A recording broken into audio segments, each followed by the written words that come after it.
봉쇄를 뚫기 위한 여러 가지 방법을 고안을 하는 거예요. 그 중에 하나가 어뢰였습니다.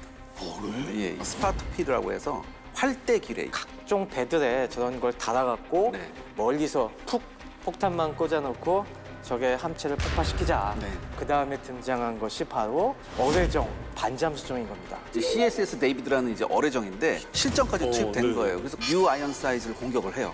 얘가 옆구리에다가 이걸 꼽아요. 꼽는 데까지 성공을 했어요. 구멍만 뚫린 거예요. 팡이 아니라 그냥 뽕.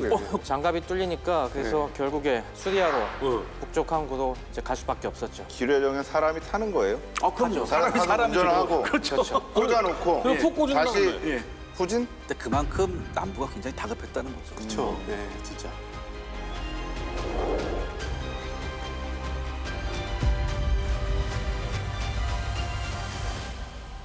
근데 CSS 데이비드가 반잠수정 표현을 하셨잖아요. 그러면 반잠수정은 뭐예요? 반만 잠수된다는 거죠. 반대 아니에요, 반대? 반만 잠수되면 그건 배도 반은 잠겨있고 반은 떠 있잖아. 북한이 많이 우리나라에 도발을 할 때 반잠수정 많이 쓰죠.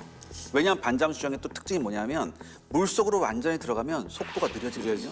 근데 반잠수정으로 가면은 속도의 희생이 그렇게 크질 않아요. 아, 기능의 차이가 분명히 있는 거죠. 그죠? 네. CSS 데이비드를 반잠수정이라고 하진 않고 그 당시에는 그러니까요. 어뢰정이라고 했죠. 어뢰정. 네. 저거보다 더 깊이 잠수하는 진짜 선체가 안 보이게 갈 수 있는 잠수정도 만들기 시작했죠. 오케이. 잠수정과 잠수함은 뭐가 달라요? 크기 차이죠. 크기요. 크기 차이. 500톤을 기준으로 해서 500톤 초과를 하게 되면 그때부터 함. 함. 그 전까지는 정. 네. 이 잠수정이 사실 이 남북 전쟁 때 등장한 무기는 아닙니다.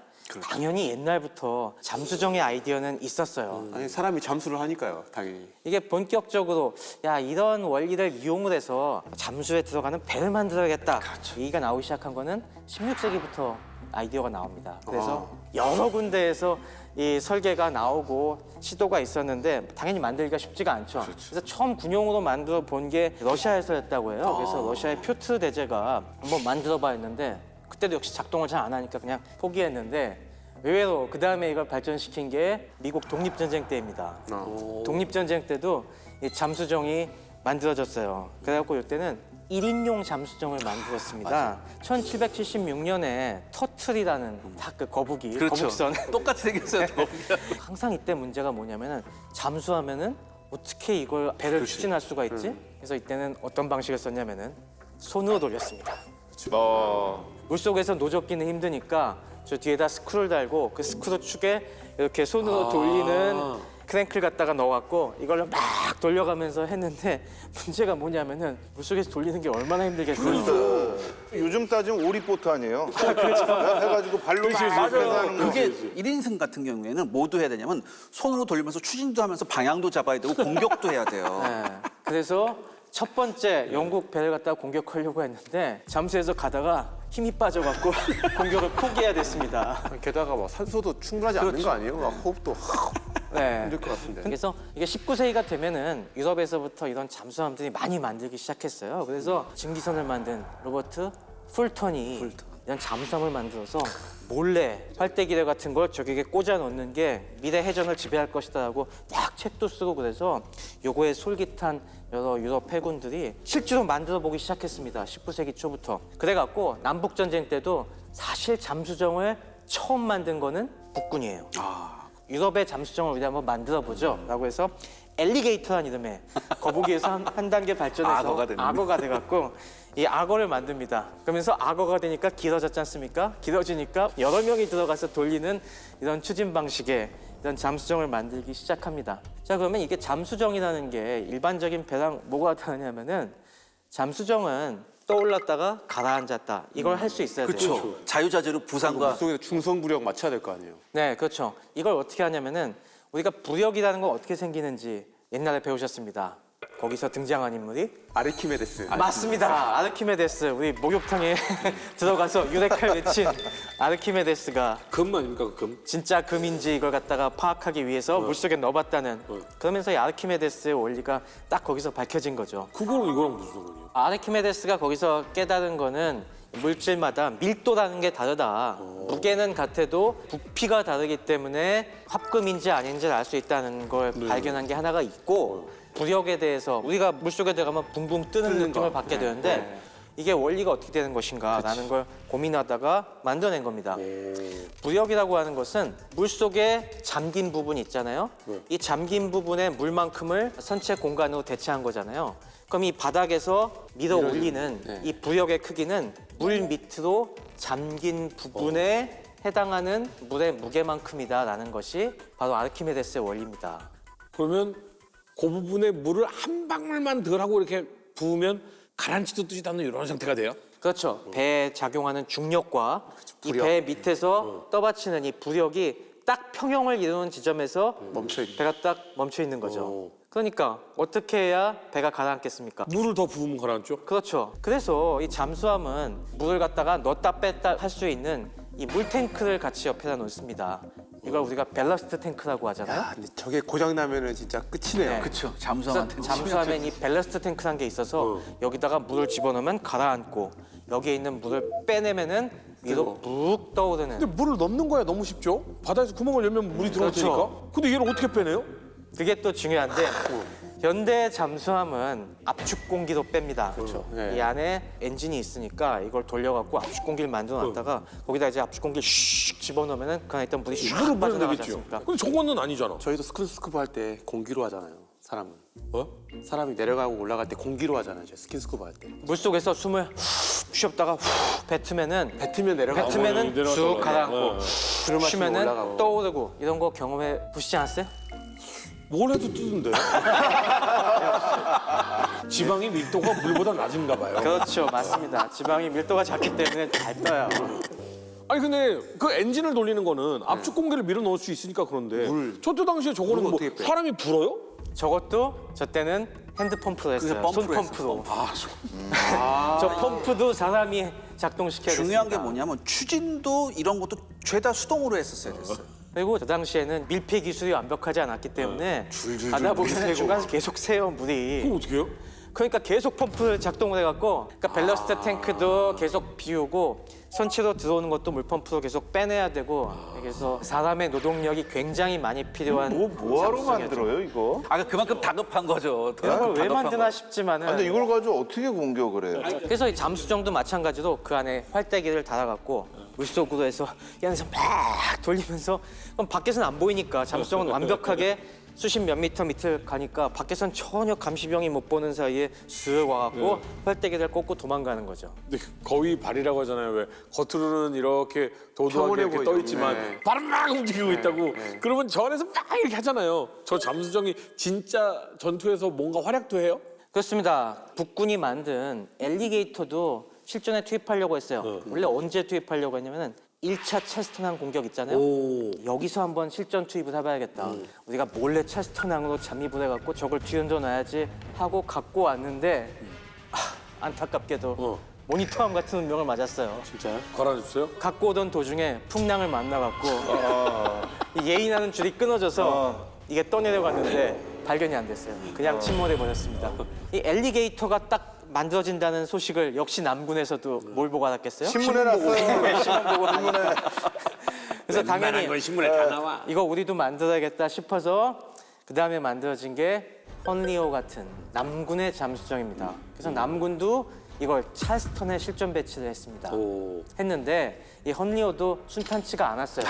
처음에 시험 항행을 하다가 가라앉아갖고 이게 방수가 완벽하지가 않아갖고 처음에 5명이 죽고 그다음 두 번째 시험 항행 때는 저걸 만든 헌리 바로 그 설계자 헌리가 같이 타서 시험 항행을 했는데 이번에도 가라앉아갖고 만든 사람이 죽어요? 만든 사람이 시험 항행 때 죽습니다.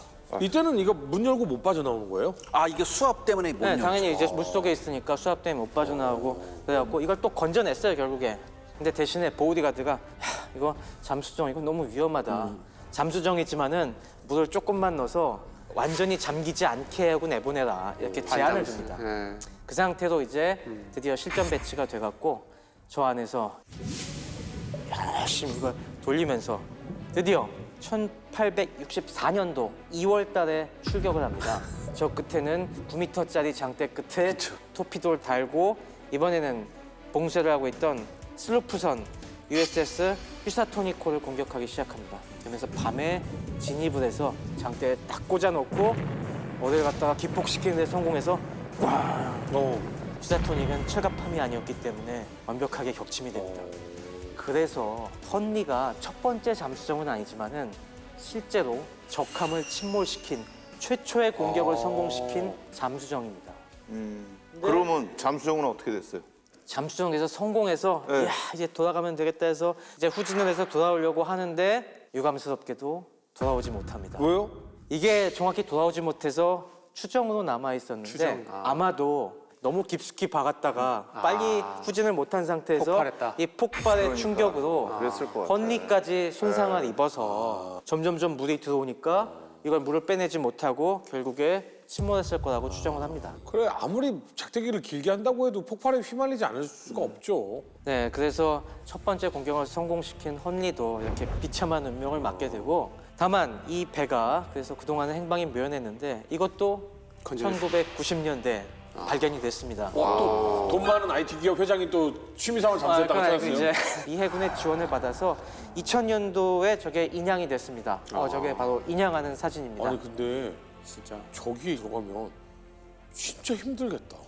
그러면 중요한 게 뭐냐면 가면 갈수록 생각보다 훨씬 체력이 많이 빠져요. 왜냐하면 저 당시에는 제대로 된 산소 공급 장치가 없었거든요. 숨쉬기가 힘들 것 같아요. 그러면 산소가 점점 부족해지는 예, 거예요. 그런 거. 그러니까 그게 다 떨어지기 전에 나왔어야 되는 거예요. 그러니까 저는 여기서 이거 생각해 보고 싶어요. 이게 지금 기준으로 보면 굉장히 말도 안 되는 배이긴 한데 그냥, 저 안에 들어갔던 사람들의 용기는 우리가 도대체 어떻게 설명을 해야 되는지 전 어쨌든 전쟁의 시작과 끝을 지금 함께하고 있는 찰스턴 항에서의 세계 최초의 전투 중 상대편 배를 침몰시킨 이 잠수정은 비운의 역사로 마무리가 됐네요. 네. 찰스턴 항에서 공방전이 벌어지고 있는 사이 육지에서는 엄청난 전투, 게티스버그 전투가 있었습니다. 뭐 아시다시피 남군을 북군이 물리쳤고요. 미시시피에서는 빅스버그까지 점령을 했습니다. 자, 이로써 미시시피 강은 북군이 거의 완벽하게 정리를 했다라고 해도 과언이 아닌데, 자, 저희가 관심 갖지 못한 지역들도 있죠. 네, 그러니까 게티스버그 전역이 뭐 1전역이고 그다음에 이제 미시시피 강 쪽에 뭐 2전역이라면 제 3전역이 또 있었습니다. 네. 켄터키, 테네시 뭐 이런 지역인데 초반기에 약간 관심을 두던 지역이죠. 그렇죠. 근데 거기 사실 그 지역이 당시로서는 찐 서부예요. 그렇죠. 그래서 거기가 사실상 이제 서부 전역이라고 해도 과언이 아닐 정도로 네. 그런 지역인데 상대적으로 조금 관심을 덜 받은 겁니다. 네. 다른 두 전역이 워낙 격전이 펼쳐지고 그렇죠. 거기에 모든 관심이 가 있다 보니까. 네.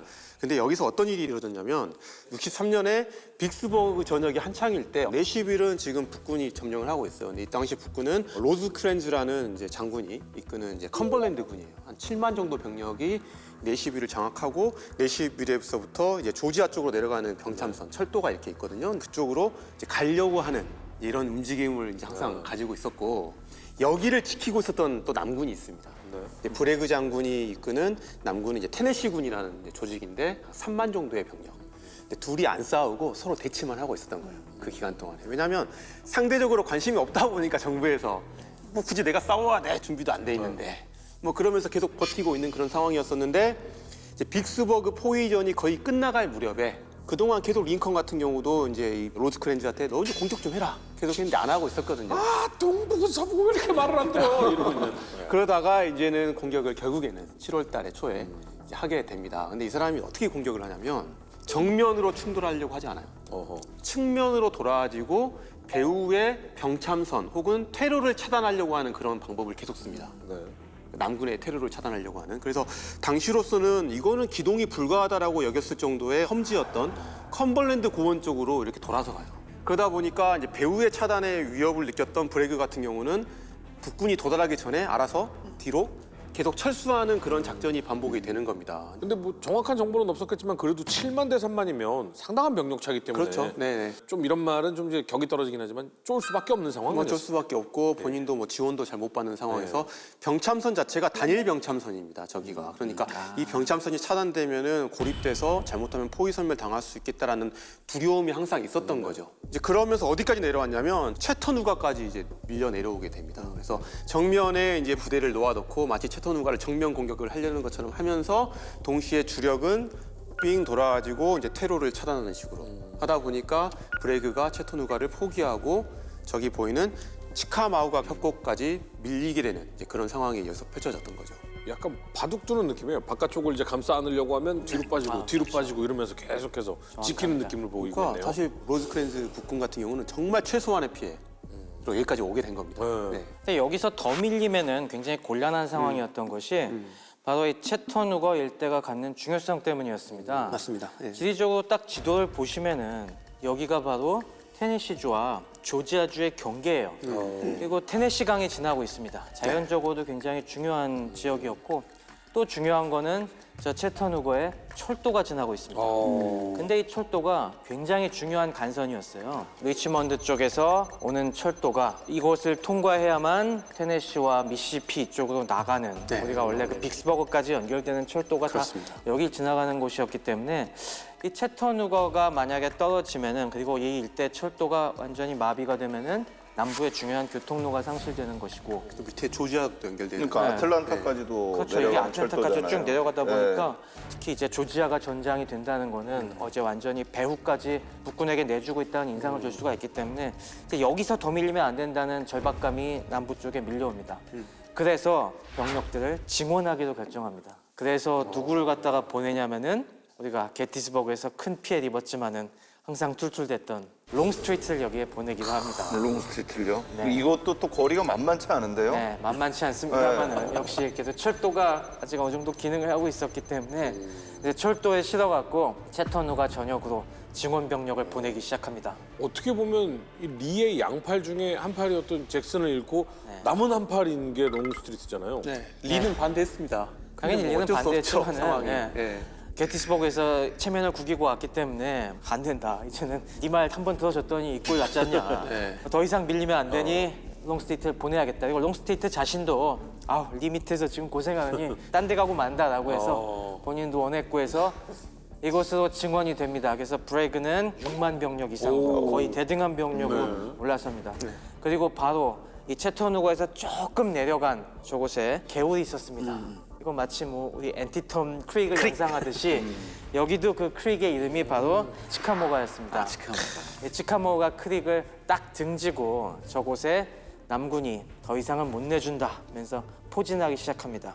근데 참 이름이 채터누가 뭐 치카마우가 뭐 인디안. 미국 언어 같지 않은 느낌. 이게 다 원주민들이 부르던 지명들을 그대로 썼기 때문에 원주민들 언어에서 나온 겁니다. 여기가 이제 에팔란치아 산맥이 거의 끝자락이거든요. 사실 산지입니다, 이쪽이 다.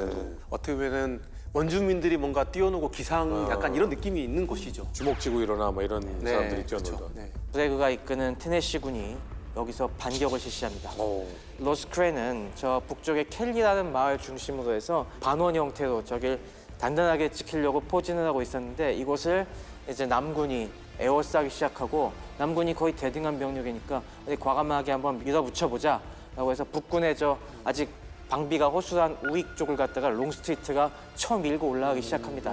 그래서 롱스트리트가 북군의 우익을 갖다가 무너뜨리고 계속 밀어붙이기 시작하니까 저 켈리 쪽에 고립돼 있던 이제 북군마저도 이제 포위될 위험에 처해갖고 오히려. 이거 안 되겠다 싶어서 격전 끝에 결국에 내주고 다시 북쪽으로 퇴각을 하기 시작합니다. 그래서 여기서 남군은 서부 전역에서의 오랜만에 대승을 거둡니다.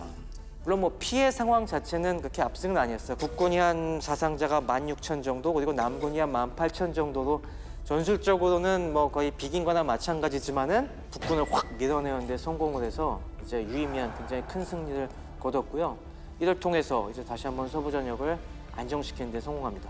그러면서 이 주 전장이 다시 북쪽으로 조금 올라가서 아까 지나쳐왔던 이 채터누거에서 벌어지게 되는 거죠. 그래서 사실 여기서 이제 전투를 보면은 사실 남군이 더 큰 승리를 얻을 수도 있었습니다. 완전히 포위 섬멸을 할 수도 있었었는데 북군의 이제 좌익 쪽에서 토머스 장군이 끝까지 버텨냅니다. 저기서. 그래서 북군의 본대가 저기 있는 채터누가로 후퇴할 수 있는 테러를 막아준 거죠. 그러면서 이제 토머스는 저기서 이제 별명을 하나 또 얻습니다. 철벽 장군은 아니었지만 스톤월 잭슨은 아니지만 치카마우가의 바위라는 별명을 얻게 됩니다. 남군은 이 여세를 갖다가 몰아서 계속 공격을 퍼부어야겠죠. 네. 그래서 남군은 추격을 해 들어가서 이 채터누가를 딱 압박을 해 들어갑니다. 북군이 공격의 예봉을 한번 포위를 피하긴 했지만은 계속 이 패주할 수 있는 굉장히 위험한 상황에 몰리게 됐죠. 그렇죠. 예. 굉장히 위험한 지역이기도 하고 그리고 남군에게는 꼭 수복해야 되는 지역이기도 한데 네, 그렇죠. 이제 기회를 얻었어요. 포위선멸이다. 이제 세탄원가를 우리가 먹고 서부 정역은 우리가 차지한다라고 남군이 지금 밀어붙입니다. 북군의 이 위기 극복할 수 있는 방법이 있습니까? 북군에서 넘버원 빅스버그의 영웅 그랜트가 갑니다. 50달러 출동. 출동. 그래서 10월 17일 날 정부에서는 그랜트를 서부 지역 사령관으로 임명을 해요. 근데 이게 뭐냐면 기존에 이제 이 서부 지역에는 여러 부대들이 분산되어 있잖아요. 그러면 그랜트 네가 이놈들을 다 통합지휘해라 이제. 이 치카마우가 전역에 집중해서 한번 싸우라는 거예요. 그래서 사실 이제 그랜트 같은 경우는 그 당시에 부상을 입은 상태였어요. 근데 그 상황에서도 불구하고 다친 몸을 이끌고 정말 최대한 빨리 이동해서 현장으로 오게 됩니다.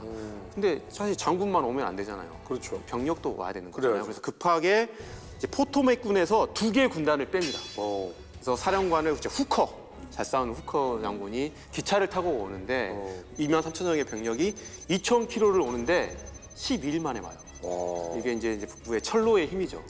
사실 롱스트리트도 왔는데 훨씬 많이 걸렸거든요. 왜냐하면 녹스빌 같은 경우도 이때 이제 북군한테 빼앗겨가지고 롱스트리트를 한참 돌아서 오는데 북군 같은 경우는 최단 경로로 와버리니까 이렇게 빨리 딱 도착을 하는 거죠. 그리고 서쪽에서 저 미시시피 쪽에서는 셔먼의 군대가 또 옵니다. 그래서 4개 사단을 이끌고 오는 거예요. 그래서 그랜트가 왔지, 증원 병력이 왔지, 뭔가 이제 반전이 있을 것 같다는 느낌이 들지 않습니까? 그리고 뭐 이제 육군의 영웅이자 합동 작전을 굉장히 잘하는 그랜트. 네. 뭐 시작했다 하면은 공격 일변도의 어떤 그런 모습을 많이 보여줬는데 그렇죠. 새로운 전략이 좀 나옵니까? 당장 와서 했던 게 뭐냐면 일단 지휘관부터 해임을 시켜버려요. 어이구. 바로 오자마자? 치카마우가 전투 패배했던 로즈크랜즈를 해임을 시키고 새롭게 북군의 영웅으로 부상한 치카마우가의 바위였던 토마스를 이 지금 포위된 이 군대의 사령관으로 임명을 하는 거죠. 그러면서 본인 같은 경우는 이제 외곽에 이렇게 있는 상황인 거예요. 지금 새로 온 군대들은. 그러면 이제 그 다음 해야 될 게 뭐겠어요? 지금 여기 갇혀 있는 북군 같은 경우는 배고파요. 탄약도 없어요. 보급을 해줘야죠. 그렇죠. 근데 보급로가 막혀 있습니다. 그럼 포위망을 뚫어야 될 네, 보급로를 이제 확보해 주는 것부터 시작합니다. 일단 왜냐하면 안에 있는 군대가 힘을 키워야지 뭘 싸울 거 아니에요. 나중에 우리가 이렇게 싸울 때 함께 뛰어나올 거 아니에요, 밖으로. 그래서 보급선을 어떻게 이제 뚫느냐면은 남군 같은 경우는 그 당시 가장 높은 고지를 점령을 하고 있는 겁니다. 근데 그 고지에서 포 사정거리 밖에 있는 그 라인을 이제 뚫려고 합니다. 저게 가려는데 되게 어려운 게 뭐냐면 강을 2번 건너야 돼요. 이걸 저희 그 당시에 이제 이름을 크래커 라인이라고 불러요. 왜 왜요? 크래커인지 아세요? 잘 부서져요? 아니요. 저번에 우리 최 박사님께서 우리를 위해서 맛있는 걸 가져오셨잖아요. 딱딱한 거, 이빨 아픈 거. 건빵을. 건빵을 주는 라인이다. 보급. 네, 크래커 라인. 너무 좋아하시는데? 맛있잖아요. 역시 군인은 건빵을 좋아합니다. 뭐라도 먹어야 될 거 아니에요. 건방만 줘야지 치커리창은 안 먹겠습니다. 그래서 여기서 이제 보급도 들어오고 방어 병력도 좀 들어오고 뭐 탄약도 들어오고 하니까 일단 채토누가에 갇혀 있었던 북군의 분위기가 완전히 달라집니다. 그래서 한 병사가 이런 증언을 했어요. 크래크 라인을 열어서 병력과 물자가 들어오기 시작했다. 우리는 뭔가가 움직이는 걸 보았다. 모든 것이 계획대로 움직이고 있다는 걸 느꼈다. 그는 우리에게 조용히 공기처럼 들어왔는데 뭔가 척척척 해내고 있다. 그가 오고 나서 모든 게 새롭게 움직이고 있다. 그래서 이제는 뭔가 힘이 세지기 시작했고 그 주변으로 병력들이 이제 포진을 하기 시작하면서 그랜트는 이제 어떤 계획을 세우냐면 여기를 이제 뚫어내야겠다. 반격 계획을 수립을 하기 시작합니다. 이제 힘이 생기니까. 그래서 어떤 계획이었냐면은 채터누가를 두고 셔먼은 남군의 우측방을 공격하고 그렇죠. 저게 우익이죠. 후커는 좌측방을 동시에 공격을 하자. 그러면 사실 이때 병력 수를 보면은 북군이 한 7만 좀 넘는 수준이고 남군 같은 경우는 한 거의 5만 명 가까이 됩니다. 4만 8천. 그러니까 북군이 우위잖아요. 네. 그래서 잘하면 어떻게 할 수 있겠어요, 저거를? 포위할 수 있다. 오, 맞습니다. 양익 포위도 가능할 그렇죠. 것 같잖아요. 저런 계획으로 이제 딱 공격을 합니다. 남군에게 결정적 한 방을 먹일 수 있는 거 아닙니까? 당연히 그렇게 기대를 하겠죠. 근데 문제는 북쪽 지역이 일단 되게 험했습니다. 일단 강도 하나 건너야 돼요. 강도 하나 건너야 되고 하필 또 비가 또 많이 왔어요. 지형도 되게 푹푹 꺼지고 하다 보니까 셔먼이 예상했던 시간보다 늦게 도착을 합니다. 점령해야 되는 곳에. 그래서 원래는 미셔너리 능선 앞에까지 와야 됐는데 저기까지 못 와버린 거예요. 그리고 동시에 또 후커도 공격을 해야 되잖아요. 근데 후커는 저기 높은 고지인 오보룩 산까지는 왔어요. 근데 거기서 치열한 공방전을 펼치면서 그 또 미셔너리 능선까지 못 오고 있는 그런 상황입니다. 그러면 남는 건 누구밖에 없어요? 중앙군밖에 중앙군밖에 없어요. 근데 중앙은 뭔가 엄청나게 방어도 잘 돼 있을 것 같고 그렇겠죠. 이러진 느낌이 들지 않아요? 네. 그래서 그랜트가 이제 보니까 어떤 생각을 했냐면 그랜트는 역시 우리랑 좀 달라요. 왜 우리랑 다르다 그래요? 네.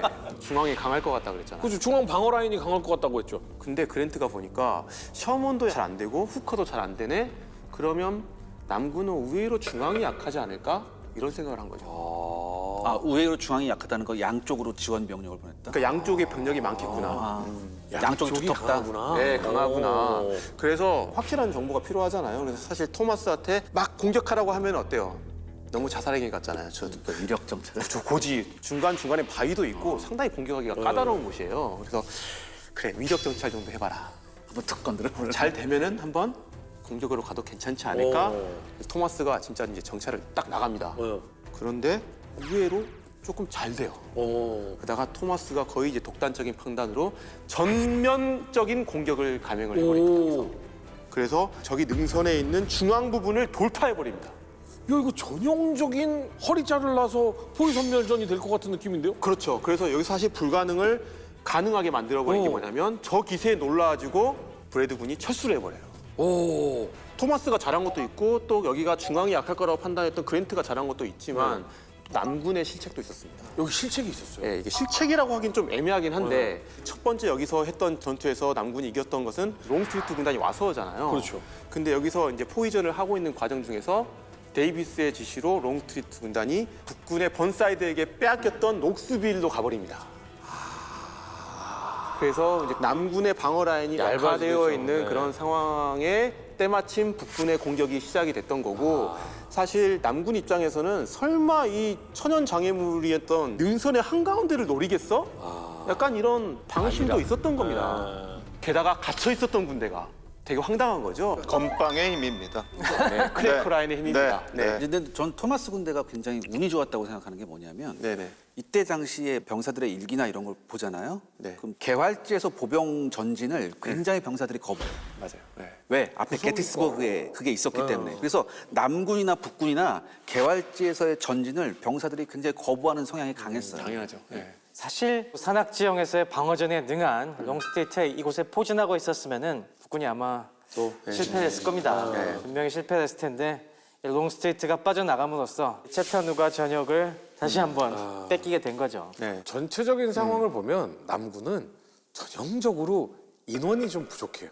그러니까 선수층이 얇은 스포츠 구단은 한 번의 승리는 거둘 수 있지만 장기전은 약할 수밖에 없는 게 선수층이 얇으니까 메꿀 수 있는 사람이 없잖아요. 결국은 잭슨이나 뭐 롱스트리트나 이런 사람들이 가야지 이기니까 이 사람이 몸이 여러 개도 아니고 한 군데밖에 못 있으니까 빠질 수밖에 없었던 상황 아닐까라는 생각이 드는데 보통 이런 결정적 승리에는 영웅이 탄생하지 않습니까? 모든 사람들이 다 영웅이었겠지만 네. 그 당시에 이제 유명한 영웅이 한 명 탄생을 하는데 토머스 군의 돌격 과정에서 선두에서 가지고 용감하게 진두지휘했던 쇼이 한 명이 있었어요. 당시 나이가 18살이었어요. 오. 그리고 이 전투 공적을 인정을 받아가지고 대령이 됩니다. 대령이 됩니다요? 명예 대령이요. 브레이브 명예 대령. 네, 그러니까 이거 훈장받은 대령인데 실제로 대령처럼 취급해줍니다. 18세. 18세. 낭낭 18세. 네. 이게 이제 미 역사상 최연소 대령이에요. 뭐 어쨌든 훈장을 받아서 됐던 뭐 그런 공문을 받은 뭐 훈장 대령이긴 하지만 어찌됐든 미 역사상 최연소 대령입니다. 근데 우리가 짧게 넘어가긴 했지만 이 전투에서 굉장히 혁혁한 공을 세웠나 보네요. 그렇죠. 그러니까 이게 불가능을 가능하게 만들었던 그거죠. 예. 그리고 이제 이 사람이 이후에도 계속 승승장구해가지고 미국을 대표하는 명문가가 됐고 오. 이 사람이 이제 아들을 한 명 얻었는데 천상천하 유아독존 미 역사상 가장 또 유명한 장군을 아들로 얻게 됩니다. 미 역사상 가장 유명한 장군이요? 그러니까 몇 명 지금 후보가 나오는데 아니 그러니까 몇 명 아니잖아요. 그 태평양 전쟁 우리 딱 그럼 생각해보면 또 유아독전 그러니까 생각 한 사람밖에 안 나는데 필리핀? 그러게요. 이름이요 예. 메가더예요. 진짜 메가더의 아빠예요? 네, 그래서 아서 메가더가 그 소위입니다. 그리고 최연소 대령입니다. 아 메가더의 아버지가 엄청난 사람이었구나. 네. 그렇죠. 처음 알았네요. 미군도 이제 한 번 장교면은 대대손손 장교인 집안들, 군인 집안들이 많아갖고, 근데 대개 이어지는 게 1대조는 독립전쟁, 2대조는 남북전쟁, 3대조는 1차 대전, 그다음이 이제 2차 대전 이런 식으로 건너가는 경우가 되게 많은데 요거는 좀 갭이 큰 경우죠. 한 번의 남북 전쟁에서 2차 대전까지 넘어가는 물론 1차 대전에서도 활약했지만 뭐 메가더의 아버지도 영웅이 됐지만 그렇죠. 네네. 사실은 뭐 여기에서의 가장 주목받는 스포트라이트는 그랜트 아니겠습니까? 당연하죠. 도착하자마자 모든 걸 다 해결했으니까. 해결해버렸으니까 이거는 난리가 났죠. 역시 너는 해결사다. 게다가 이제 우리 여기 채토누가를 장악했으니까 이제는 조지아로 갈 수 있는 길이 뚫렸다. 핵심 철도 중심지를 딱 점령한 거잖아요. 그렇죠. 예, 난리 그러면 났죠 진짜. 이제 그랜트는 꽃길만 걷습니까? 그렇죠. 이제 총사령관은 이 정도면 임명을 해야죠. 그러니까 그동안에 사실 북군에서의 전황을 쭉 보면 사실 굉장히 답답했잖아요. 네, 고구마였죠. 이게 정말 활로를 확 뚫은 거예요. 게티스버그도 승리했다라고는 하지만 사실 약간 2% 부족한 부분들이 좀 있었던 거였고 엔티텀 역시 마찬가지고. 네. 근데 여기서 이제 활로가 딱 뚫리니까 연방 정부에서 보기에는 야 그랜트밖에 없구나. 이게 여론을 확 몰아줄 수 있는 부분들이다. 저거 사과 주스만 잘 먹는 사람인 줄 알았더니 제대로 됐네. 네, 빅스버그부터 차토누가까지 이것도 쉬운 곳들이 아니었어요. 그렇죠. 굉장히 어려운 것들을 딱 하고 나니까 이제 언론에서 뭐 글로리어스 뉴스 프롬 그랜트. 그랜트로부터 온 놀라운 뉴스 이런 거. 네. 이 그랜트를 앞에 내세워가지고 뭔가 이 분위기를 몰고 가야 되겠구나. 라는 게 이제 또 북쪽의 입장이었고 나중으로 보면 그랜트가 나중에 대통령까지 될 수 있는 길이 이제 여기서부터 시작이 되는 거죠. 그러니까 이런 부분에서 또 링컨 대통령의 입장에서는 이게 이제 두 번째 선거 얼마 안 남았어요. 뭔가 확실한 카드가 좀 필요한 거예요. 그랜트가.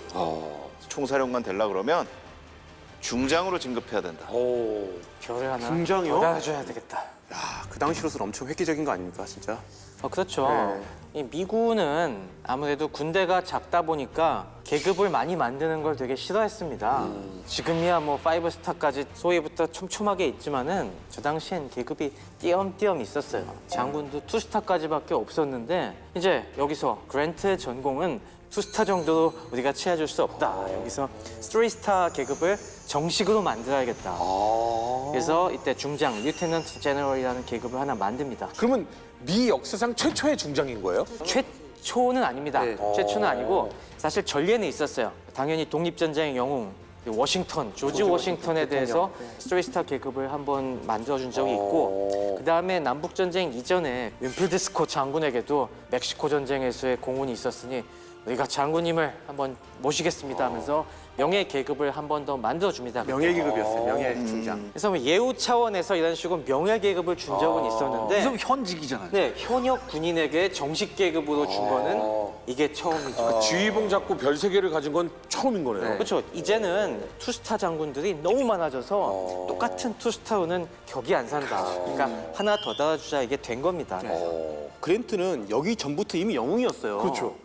근데 왜 빨리 총사령관으로 임명을 안 했을까라는 부분인데 링컨은 역시나 이제 그랜트의 정치적인 야심을 좀 걱정을 많이 했습니다. 나 재선해야 되는데 지금 재 올라오면 안 되는데 이런 느낌. 그렇죠. 그러니까 자기 장군이 자기보다 더 영웅이 되는 걸 원치 않는 거죠. 대통령 입장에서는. 근데 이제 뭘 확인했냐면 그랜트 장군 당신의 소망은 무엇이오? 라고 물어봤을 때 그랜트가 한마디 하죠. 전쟁 끝나고 나면 조용히 농장주나 하고 싶습니다. 돌아가서. 가족과 함께. 다 그렇게 얘기해요. 누구나 저는 다음 선거는 안 나가요. 이제는 나가서 시민들을 돌보겠습니다. 뭐 이러는 거지 뭐. 정치적 야심이 없구나. 네. 그리고 잘 싸우는 장군이니까 총사령관이 되겠다라고 했는데 여기 사실 3스타를 달아준 거는 링컨이 딱 시작했던 게 아니라 의회에서 달아줍니다. 그래도 총사령관이고 그랜트 정도면 되면 3스타로 만들어줘야 되는 거 아니냐라고 해서 의회에서 빵빵빵 때리고 링컨이 승낙하는 식으로 이루어진 거죠. 그거는 의미가 있는데요. 네네. 네, 대통령이 한 게 아니고 그렇죠. 네, 의회에서 했다라는 거는 그만큼 여론에서 국민의 그랜트를 영웅이다. 지지를 했다는 부분인 거죠. 아니 근데 그랜트 위에 할렉 있잖아요. 네. 그럼 할렉은 뭐 4성돼야 돼 어떻게 해요? 잘려야죠.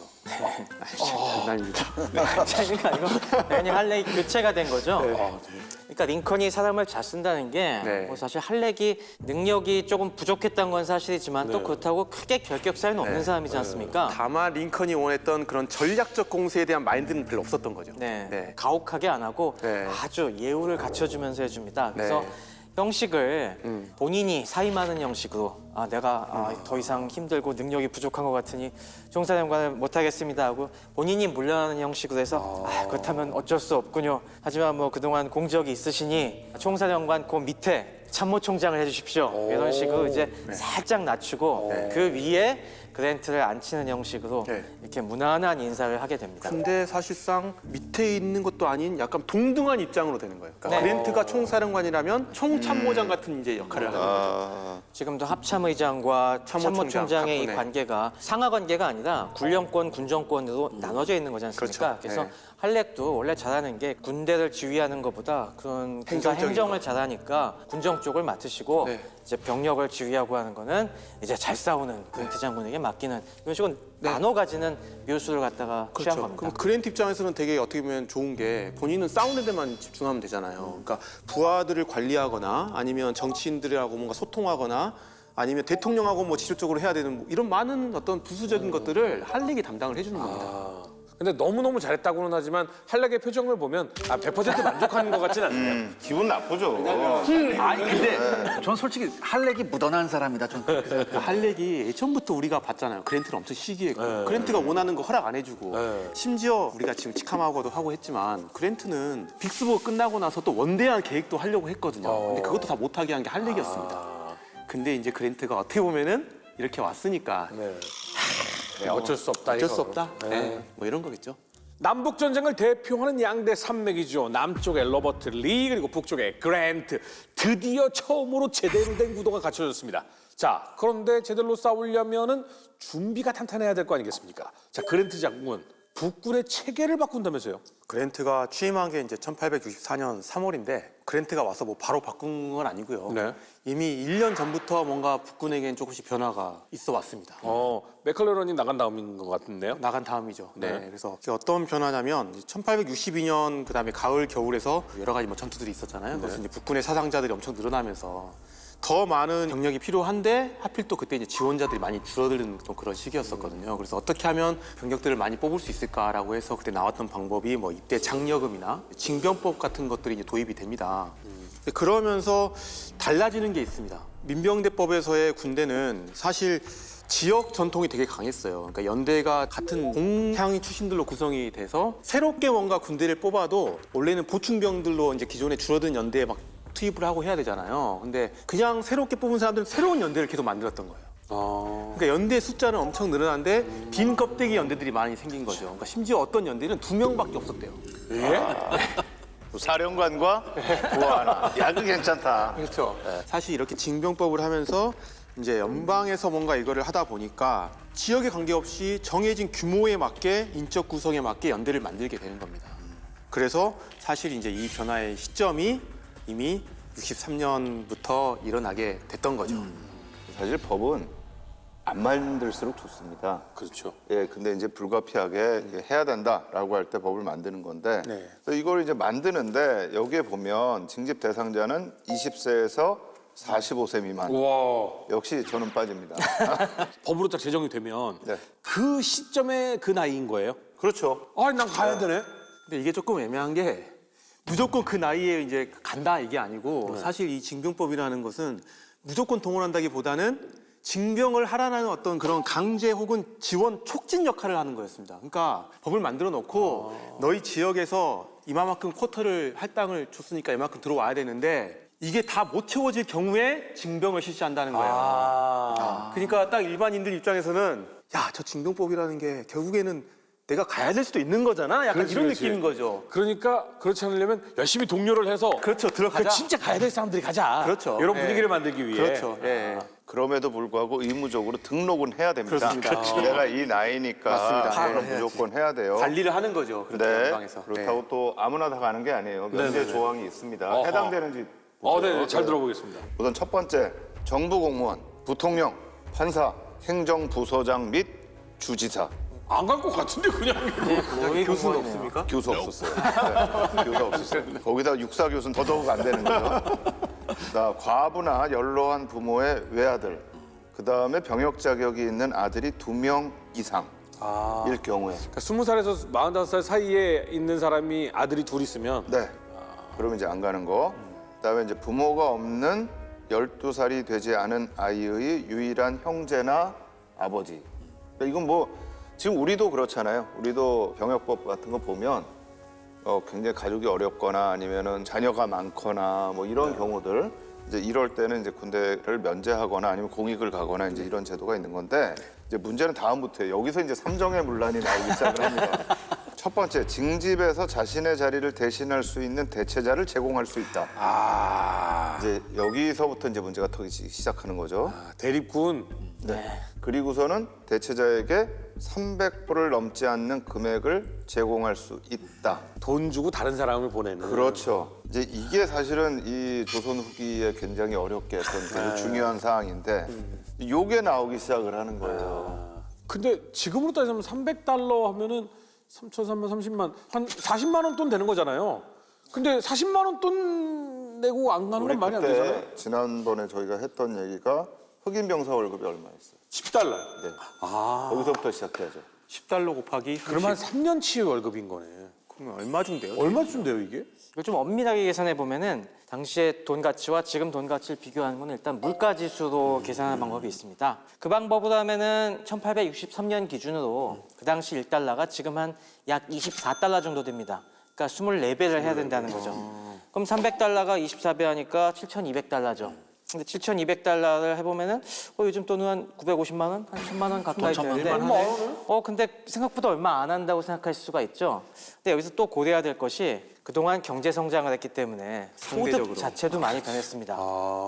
그동안 경제 성장한 걸 1인당 GDP로 비교해 보면은 약 12배 정도 성장을 했어요. 아 그럼 그 돈에 또 12배. 그러니까 여기다가 한 12배 정도 해야 되는 거죠. 그러면은 한 대략 1억 1천만 원 정도. 1억? 그 정도 체감상 느낌이라고 보시면 됩니다. 그러니까 한 1억 정도 부담할 수 있으면은 병역을 피해갈 수 있다는 이야기죠. 이러면은 사실 못 가진 자와 가진 자의 차이가 너무 극명하게 드러나니까 불만이 나올 것 같은데요? 불만이 나오고 폭동이 나오고. 그러겠네요. 그러니까 영화 갱스 업 네, 뉴욕. 갱스 업 뉴욕에서. 네. 봤어요 나 그거.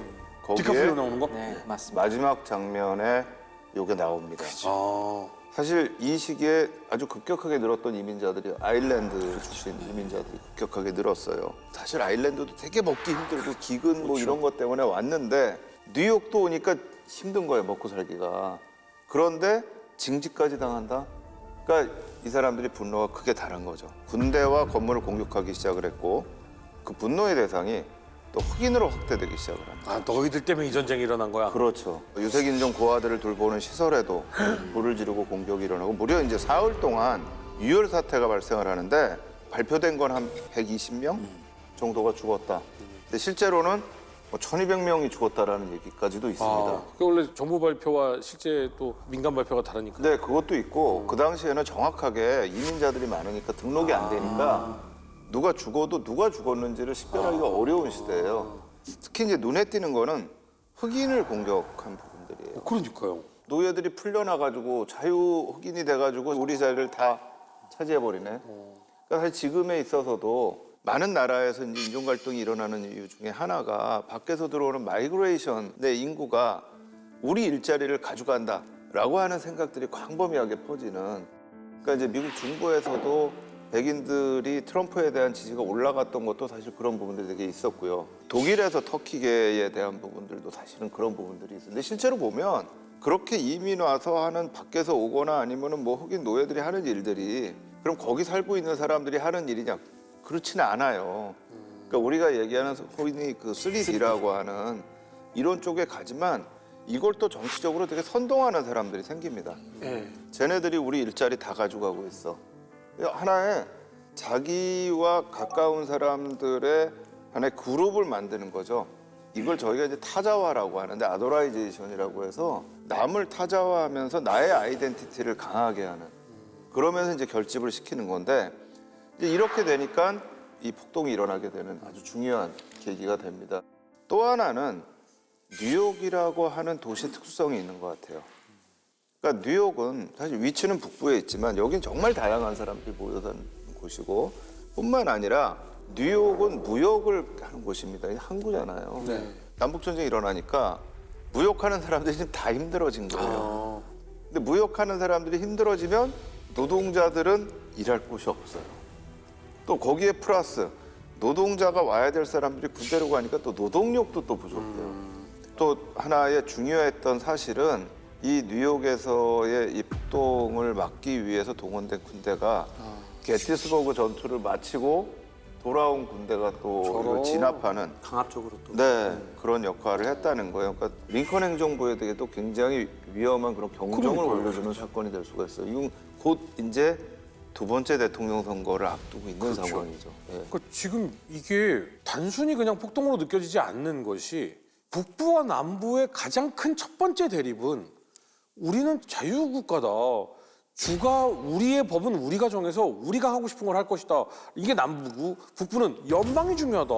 그러니까 우리의 강력한 권력 하에 너희들이 같이 움직여줘야 된다라고 하는 건데 시민들이 우리의 자유를 무시하고 니네가 뭔데 우리를 징집하느냐라고 하는 건 남부와 동조가 되는 느낌이거든요. 그럼 링컨 행정부에서는 굉장히 예민해졌을 것 같다라는 좀 생각이 들어요. 이게 왜 또 뉴욕이 가장 대표적인 케이스가 됐느냐에 대한 부분인데 각 주에서 결국 자원자가 채워지지 않은 경우에 얘네들이 이제 가게 되는 거예요. 그렇죠. 근데 뉴욕 같은 경우는 다른 주에 비해서 상대적으로 빈부격차 같은 경우도 컸고 면제되는 대상이 또 많다 보니까 네네. 결국에는 안 채워지고 의무적으로 가야 할 사람들이 더 많았던 거죠. 그러면서 더 어떻게 보면 불만들이 더 많을 수밖에 없었던 좀 부분이 있고 사실 뭐 오하이오나 뭐 이런 주들은 이미 많이 자원을 해서 채워지거든요. 그런 부분들이. 예, 이제 그런 요소들도 있는 것 같고 근본적으로는 전반적으로 미국민들이 이 징병제에 대한 거부감이 분명히 있었던 것 같아요. 그러니까 나는 내가 원해서 군대는 가고 싶다. 다만 국가 권력이 개입해서 내가 선택할 의지 자체, 자유 자체를 빼앗는 것 자체는 원하지 않는다. 그게 어떻게 보면 핵심적인 부분이 아닌가 생각이 듭니다.